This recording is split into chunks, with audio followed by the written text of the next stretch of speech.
Over 2,000 years ago, a truly ancient set of ideas was spreading rapidly across this part of Vietnam, the Vedas. The ancestors of the Cham moved into this area more than 1,000 years before the northern Viet people.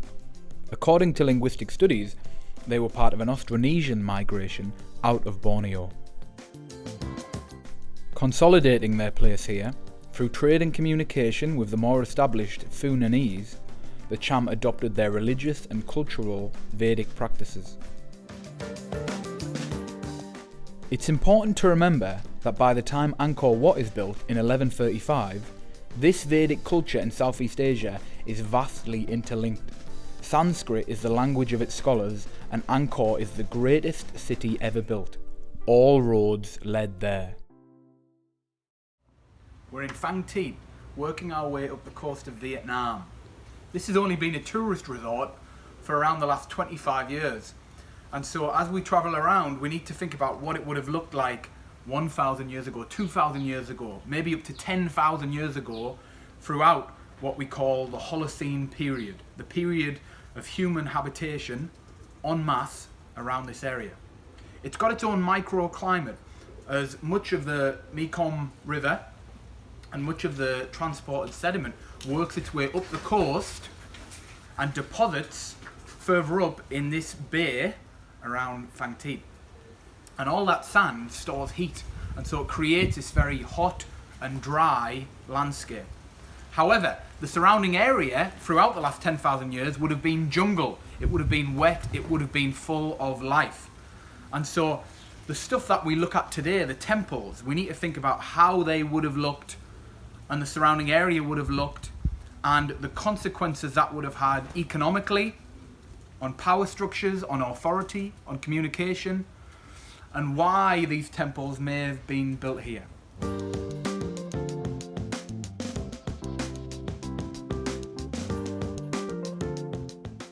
So these are the 1,000-year-old relics of a long forgotten but significant culture. They're the remains of Cham temples and a rather larger Cham settlement, which would have been seen here, but also right across this region and right along the coast. Even though the buildings and the temples themselves are really spectacular, what is equally, or perhaps even more spectacular, is the location. We can look out here and see the sea, this open, vast, exposed landscape. But we can also see settlements on either side of this hill. We can see other hills further off in the distance, and even further we can see this mountain range, this almost like a spine of the coast of Vietnam working its way up. And so that points to a few different things. Number one, this site was very defensively secure. Number two, it could well have acted as some kind of beacon to people passing along the coast, but also by land. It could have been a monument. It could have been a site for communication or congregation. When we think of historical sites, we know that they were multi-purposed, multi-useful, just like cities that we build are today. The Cham lasted here for 2,000 years, and in that time many other things were going on in the world, and this site is not dissimilar from the types of things we find at Lawdenshaw or Durham Cathedral. These two Vedic temples clearly have some kind of religious significance, which I'll talk about in a moment. But they've got so much more to them than that. They show us how complex the Cham were.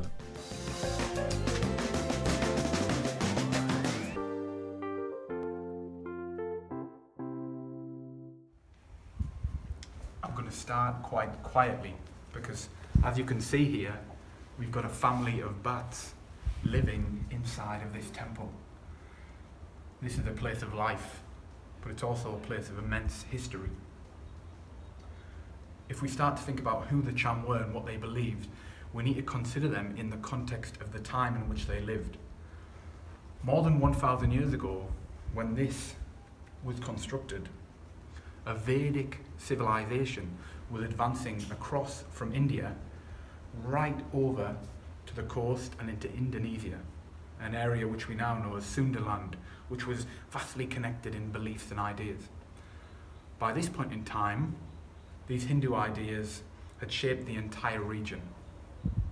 The Vedic traditions, the Vedic texts, point us in two directions. Number one, they address how humans should think about themselves and how they should search for spirituality and beliefs inside of themselves. How do they find who they are? Secondly, they help people wonder and address what is up here, what is out there, what are the great mysteries. You've got to remember that before we had electric lights, when people lived out in the countryside, they looked up every night and they saw stars, they saw galaxies, they saw the Milky Way. The greatest mysteries of ancient civilizations pointed them towards the heavens. We know that star cults existed. We know that people worshipped certain stars. In ancient Egypt, for example, Osiris was directly related to Orion's belt. We find Orion's belt in many places around the world.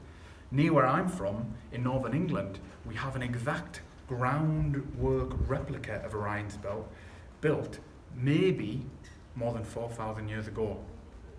These people looked for answers in the sky and they wondered what it all meant.